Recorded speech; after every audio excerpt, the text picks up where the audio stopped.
విశాఖపట్నం భీమిలి నియోజకవర్గం కళింగ వైశ్య ఆత్మీయ సమావేశం ఎన్డీఏ కూటమి అభ్యర్థి గంటా శ్రీనివాసరావు నివాసంలో శుక్రవారం జరిగింది. ఈ కార్యక్రమంలో విశాఖ జిల్లా తెలుగుదేశం పార్టీ కళింగ వైశ్య సాధికారిక కన్వీనర్ కోరడ శ్రీనివాసరావు మాట్లాడుతూ, నా సామాజికంలో చాలా మంది నిరుపేద కుటుంబాలు ఉన్నాయి. చిల్లర వ్యాపారాలు చేస్తూ ఇబ్బంది పడుతున్నారు.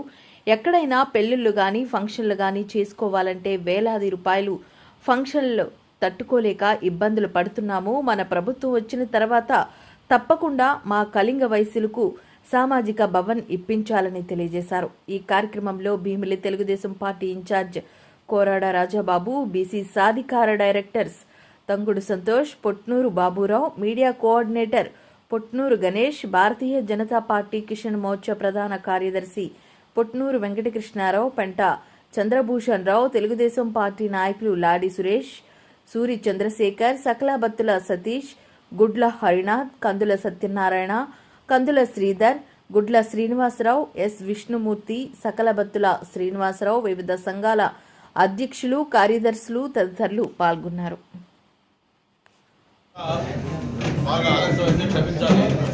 అక్కడ చంద్రబాబు దగ్గరికి వెళ్ళి రావడం, వచ్చిన వెంటనే ఇంట్లో పైన హోమం అంటే అది పూర్ణాహతి ఉండాలని చెప్పారు.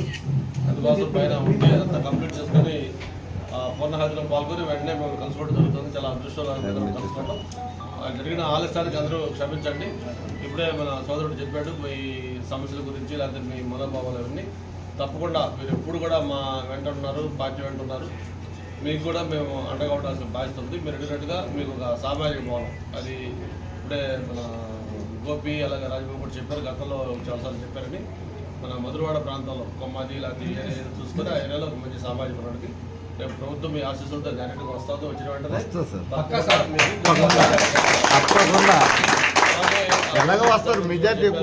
మరి ఎందుకంటే అది ఒక ఇది కాదు, దాని క్లాసిఫికేషన్ చాలా ప్రాసెస్ ఉంది. మరి ఒకసారి చంద్రబాబుతో మాట్లాడి అసలు అది ఎలా పాసిబిలిటీ ఉంది ఏంటి కూడా మాట్లాడుకొని దాని మీద కూడా తప్పకుండా మీరు న్యాయం చేద్దాం. మరి మీరు ప్రధానంగా ఇప్పుడు మీరు ఒకరు వచ్చారంటే మీరు కనీసం ఒక 500 మందితో సమానం. ఎందుకంటే మీకున్న అలా కాదు, మీ దగ్గరికి వచ్చే కస్టమర్స్ కావచ్చు, లేకపోతే మీతో ఉన్న సంపదలు కావచ్చు, కాంటాక్ట్స్ ఇవన్నీ మీకు ఎక్కువ. కాబట్టి మీరు చేసే పబ్లిసిటీ చాలా వైడ్గా ఉంటుంది, చాలా షటిల్గా ఎవరికి తెలియకుండా షటిల్ వెళ్ళిపోద్ది. అది మీ ప్రభావం చెప్పకూడదు కానీ మనస్ఫూర్తిగా కోరుతున్నాను. మీరు నన్ను కూడా మీ కుటుంబంలో సభ్యుడిగా భావించండి. రేపు ఎంపీ ఎమ్మెల్యే 2 మంచి మెజార్టీ గెలిపించండి. తప్పకుండా మేమంతా కూడా మీకు అండగా ఉంటాం. మేము కూడా మా బాధ్యతగా చూసుకుంటాం. తప్పకుండా మా కళింగ వయసులో చాలా మంది పేద కుటుంబాలు ఉన్నాయి. వాళ్ళు ఎవరైనా సరే ఏమైనా కార్యక్రమాలు చేసుకోవాలనుకుంటే, పెళ్ళిళ్ళు కానీ లేదా బర్త్డే ఫంక్షన్లు కానీ ఇతర ఫంక్షన్లు చేసుకోవాలంటే, కమ్యూనిటీ హాల్లో కూర్చోవాలంటే లక్షలాది రూపాయలు ఖర్చు అవుతున్నాయి. కావున మా కళింగ వయసులో దయచేసి మీరు తప్పకుండా మీరు రేపు రాబోయే ప్రభుత్వంలో తప్పకుండా మీరు గెలుస్తారు, మినిస్టర్గా కూడా అవుతారు. మాకు 100% నమ్మకం ఉంది. ఎక్కడ కూడా వాతావరణం లేదు. ఏ ప్రాంతమైనా ఆంధ్రప్రదేశ్లో 175 కాన్స్టిట్యూన్సీలో ఎక్కడ పోటీ చేసినా అది 100% గంటా గారి గెలుపని మీ గంటాపరంగా చెప్పగలం. మరి అందరినీ ఆకర్షించే చిరునవ్వు, ఆప్యాయంగా పలకరించే మీ మనస్తత్వాన్ని ప్రతి ఒక్కరు కూడా మీకు 100% సపోర్ట్ చేసేవాళ్ళు సార్. మా కళింగ వయస్సులు ప్రతి షాపులో సుమారుగా రోజుకి 300 మంది పైగా మా షాపుల్లోకి వస్తుంటారు. అందరూ కూడా మొత్తం ప్రచారం చేసి ఇవన్నీ